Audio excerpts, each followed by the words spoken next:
Hey, today's lesson is going to be over the quadratic formula. The quadratic formula is very, very easy to use. It's a formula that will let us solve any quadratic equation. And the nice thing about it is we only need three pieces of information to plug into our formula, and then we just follow the order of operations, and it gives us our answers. So the first thing we need to know is, where do we get those three pieces of information? Well, we just look at the standard form equation. If ax squared plus bx plus c is equal to 0, then we're going to be paying special attention to the a, b, and c values. So the formula is going to look like this. We can actually plug the values of a, b, and c into the formula, and it tells us the answers if we work it out and we follow the order of operations correctly.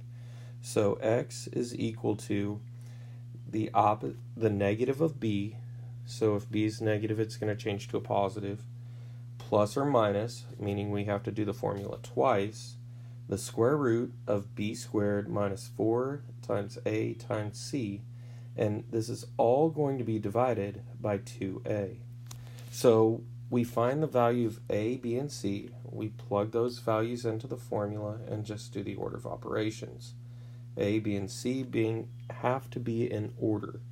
A comes with the x squared term, b comes with the x term, and c has no x. It has to be equal to 0 before you start. We're going to see a couple examples of that on this lesson. So in this lesson, I'm going to be working out the odd problems from the assignment. After you will need to have these written down on your paper, and then you will need to do the evens. At the end of the day, you need to leave your paper with a substitute. So I'm going to start with question number 1 over here in the top left. In the top left, I can see I've got the equation x squared plus 2x minus 8 is equal to 0. I believe the letters are slightly different on the worksheet.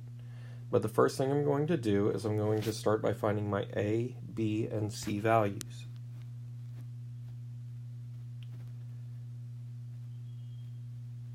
I know that the equation is equal to 0, so I have the equation set up in the proper standard form. I can see that c lines up with negative 8. I can see b lines up with 2, but a doesn't have a value that it lines up with, so I'm going to assume that it lines up with a 1.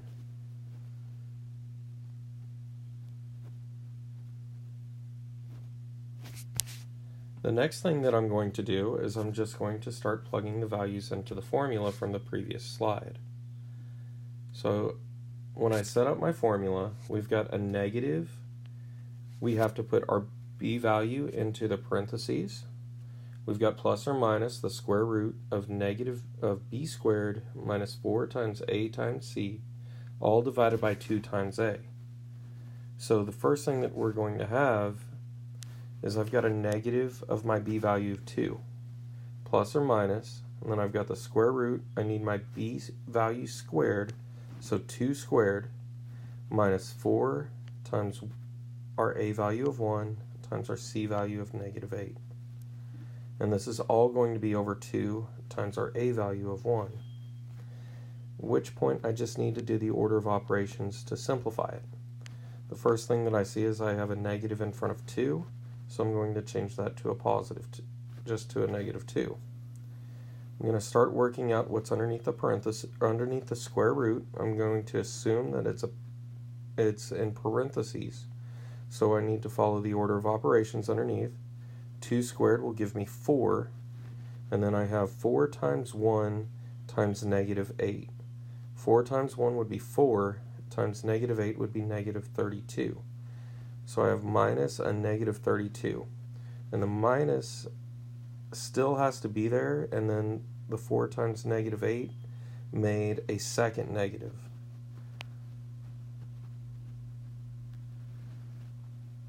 At the bottom of the fraction, I just have 2 times 1 is going to give us 2.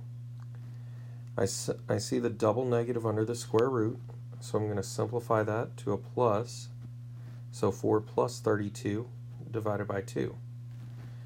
4 plus 32, I'm still assuming the stuff under the square root is inside parentheses, so 4 plus 32 would make 36. So everything else about my equation is staying the same. And now I know the only thing that I have to proceed with in this problem is the square root. So the square root of 36 I know is 6. So I'm going to rewrite the problem one more time. -2 plus or minus 6 divided by 2. Now this is very similar to when we were doing solving by square roots. When you have a plus or a minus, you need to write your equation twice. Once with a plus and once with a minus.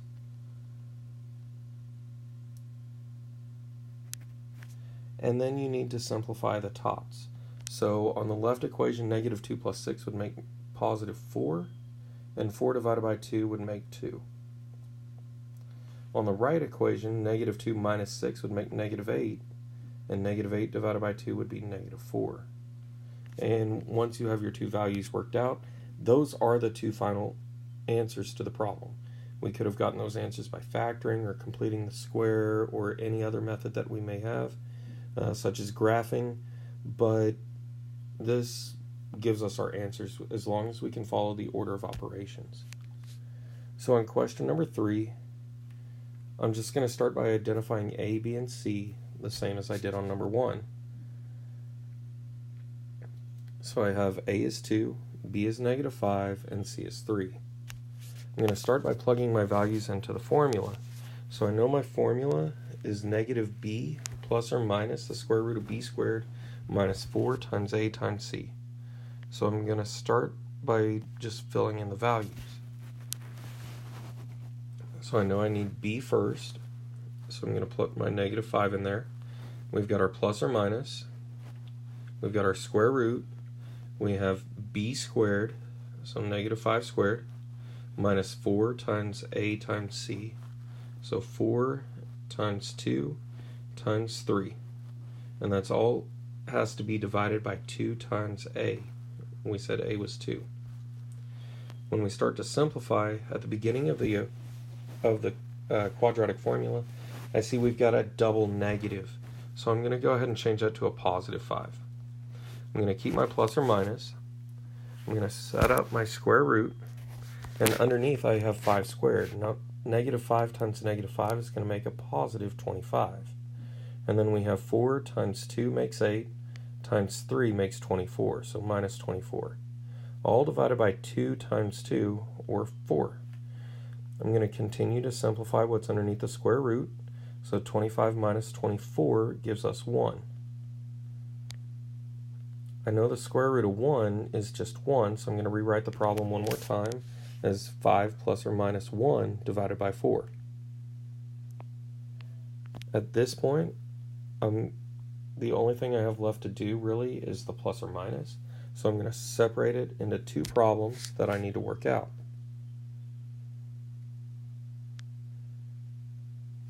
At this point, I want to simplify the tops of the fractions, the numerators of the fractions, and then simplify if I can. So in the left fraction, 5 plus 1 gives us 6, and 6 divided by 4 I can reduce by dividing the numerator and denominator by 2, giving us a final answer of 3/2. On the right fraction, 5 minus 1 gives us 4, and 4 divided by 4 would give us 1. And this is a problem that would probably be much easier for us to work out by using the quadratic formula rather than trying to factor the equation down and spending all that extra time on it. On questions 7 and 9, we start to come across some problems that are not set up so nicely. When I look at question number 7, when we have 8n squared minus 4n is equal to 18, it's not in the standard form, and this is going to cause us some issues on this problem. The first thing I know I need it to equal is 0, so I'm going to start by subtracting 18 on both sides. Since that's not a like term with anything, I'm just going to rewrite the problem. And that changes the equation to 8n squared minus 4n minus 18 is equal to 0. And this lets me see my A, B, and C values. You can see that A is 8, B in the middle is -4, and C at the end is -18. I'm going to plug those values into the formula. So we have negative, and we need to put b first, so negative of negative 4. We've got our plus or minus symbol. We have our square root of b squared, so negative 4 squared, minus 4 times a times c, so 4 times 8 times negative 18, all divided by 2 times a, so 2 times 8. I'm going to start to simplify it. At the beginning, I see a negative of negative 4 is going to change to a positive 4. We've got our plus minus symbol. Underneath the square root, we have 4 squared would be 16. Minus 4 times 8 would be 32. And 32 times 18 will give us 576. And since I have a double negative, that will need to change to a positive eventually. And then at the denominator, 2 times 8 is going to give us 16. And now that I have my equation set up, I'm going to go ahead and change the double negative into a plus and just rewrite the problem. And 16 plus 576 will give us 592. Now, the problem with 592, so if we put that in a calculator, it doesn't have a nice square root. And so we're going to need to simplify that. So I'm going to look for the largest perfect square that goes into 592 evenly. The largest value that I was able to find was 16. And 16 times 37 would give us 592. And I would just check the perfect squares in the calculator. 1, 4, 9, 16, 25, 36, so on until I find a value that goes into it. So I can go ahead and reduce that by taking the square root of 16 and getting 4. So I'm going to rewrite this as 4 square root of 37. I'm done with my side work. I'm going to plug that back into the quadratic formula. So 4 plus or minus the square root, or 4 square roots of 37 all over 16. And I see one last thing that I could do to this problem. When I look at the 3 whole numbers on this problem, the 4, and the 16, I'm going to go into this with the mentality of reducing a fraction.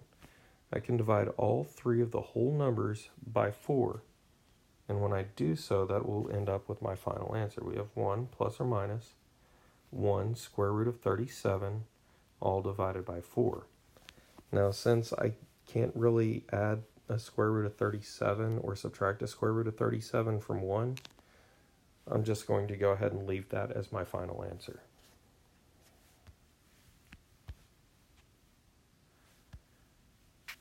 In question number 9, I again see an equation that's not equal to 0. So that's going to be my first priority, is making the equation equal to 0. So I'm going to subtract x from each side of the equation. And I want to go ahead and rewrite the equation. Now, since the x is not a like term with the x squared, I know that's going to be my bx term, so it needs to go in the middle. So when I rewrite the equation, I'm going to have my 10x squared at the front, I'm going to have the negative x in the middle, and the plus 9 as my constant at the end. And then x minus x is going to cancel out on the right side and leave us with 0. And that's going to let me find my a, b, and c values. So when I look at my a value, the value in front, I'm going to have my 10. The value in the middle, since it's just a negative sign, I'm going to assign it a negative 1. My c value is going to be the positive 9 at the end. Now when I go to plug into my formula, we've got x is equal to a negative of negative 1, our b value, plus or minus, we've got the square root of b squared minus 4 times a times c, or the square root of b squared would be 1 squared, minus 4 times 10 times 9. That's all divided by 2 times a, which is 10. And then we've got the task of simplifying this. So when I've got the negative of -1, the two negatives will cancel out and make a positive. We've got our plus minus symbol, and then I need to start working out what's underneath the square root. -1 squared, -1 times -1 would give us a positive. At the bottom of the fraction, we're going to have 2 times 10 gives us 20. So we've got 4 times 10 would be 40. 40 times 9 would be 360. So minus 360 underneath the square root. So simplifying what's under the square root, 1 minus 360 gives us negative 359. And with that negative 359, that really requires us to remember something that's really, really important, the negative sign. We said if there's a negative sign previously, then a negative becomes a letter I. That's an imaginary root. So we end up with 1 plus or minus I square root of 359, all divided by 20. And then I would take the 359 over to the side and see, can I reduce the square root of 359? Since when I checked all the perfect radicals, the 1, 4, 9, 16, 25, so on, none of them worked. So this ended up being a value that could not be reduced any, which tells me that I don't really need to do anything further on this equation. I can just go ahead and call that my answer. Okay, so these are going to be the final two problems that I'm going to be set up to do. So on number 11, we have a very special case that happens on number 11. We have our 3a squared minus 6a minus 3 on this equation. So the first thing I know is this is not our standard form. It doesn't have equals 0 anywhere, so I want to move everything to the left side of that equal sign. So I'm going to subtract 6a first on both sides, and then I'm going to add 3 to both sides. And at this point, I don't have any like terms on the left side of the equal sign, so I'm just going to go ahead and write it out as 3a squared minus 6a plus 3. On the right side, they both cancel out, and we're left with 0. At this point, I can find my a, b, and c values. I can see that the first letter, or the first number in the equation is 3. The middle number is -6, and the final number c is 3. I'm going to take those 3 values, I'm going to plug them into the quadratic formula. That way we can simplify this and get our final answers. So the first thing we can do is just go ahead and plug in our -6. We've got our plus minus, we've got our square root, we've got b squared, so -6 squared, minus 4 times a, which was 3, times c, which is also 3. All divided by 2 times a, or 2 times 3. When we go to simplify this, at the top of the fraction, we've got negative of -6 at the very front, so that's going to change to a positive 6. We have our plus minus symbol. We've got our square root. But first, I just see 2 times 3 at the bottom. I can go ahead and simplify that to a 6. Underneath the square root, though, we have -6 squared gives us a positive 36. 4 times 3 gives us 12. 12 times 3 also gives us 36. So underneath the square root, we have 36 minus 36, or in other words, 0. 6 plus or minus the square root of 0 divided by 6. When I square root 0, that's just 0. So 6 plus or minus 0 is just 6, and then divided by 6. So since there's no plus and minus, I don't have to do the problem twice. I just need to do it this one time. 6 divided by 6 simplifies down to a 1, and that's a finished problem. So in this final example, I see the problem starts off as 9x squared minus 11 is equal to 6x. I know that I have to make my equation equal to 0 before I can begin. So I'm going to start by taking the 6x from the right side of the equal sign to the left. I'm going to subtract 6x on both sides. And that's not going to be like terms with anything, so I'm just going to go ahead and rewrite my problem as 9x squared at the front. My minus 6x will have to be in the middle because that's the x term. The negative 11 is a constant, will have to be at the end, and that's equal to 0 on the right side. This lets me find my a, b, and c values. I've got a is 9 at the front, b is -6 in the center, and c is -11 at the right. At this point, I can plug the 3 numbers into the quadratic formula. We're going to start by plugging in the -6 for b. So x is equal to a negative of -6. We've got plus or minus. We've got our square root. We need b squared first, so -6 squared. It's going to, and then minus 4 times our a value of 9 times our c value of -11. That's all going to be over 2 times our a value of 9. When we start to simplify it, at the beginning, we have negative of -6 is just going to, the two negatives cancel out and make a positive. We've got plus or minus. We have the square root. -6 squared will give us positive 36. 4 times 9 gives us 36. And 36 times 11 gives us negative 396. At the bottom of the fraction, 2 times 9 gives us 18. When we start to simplify this, what's underneath the radical, the two negatives cancel out and make a plus, and we end up with 6 plus or minus the square root of 36 plus 396. It's going to be the square root of 432 over 18. Again, this is going to be a problem where I'm going to want to see it. Hey, can I simplify that square root of 432? It's kind of a bigger number, so I'm going to try several different factors. When I started going through that with the 1, the 4, the 9, 16, 25, 36, I kept finding larger and larger values that went into it. And I ended up going all the way to the end of our list with 144 going into it evenly. So 144 times 3. I square rooted my 144 and I got 12, so 12 square root of 3. I go and I plug that back into the equation. So x is equal to 6 plus or minus 12 square root of 3, all divided by 18.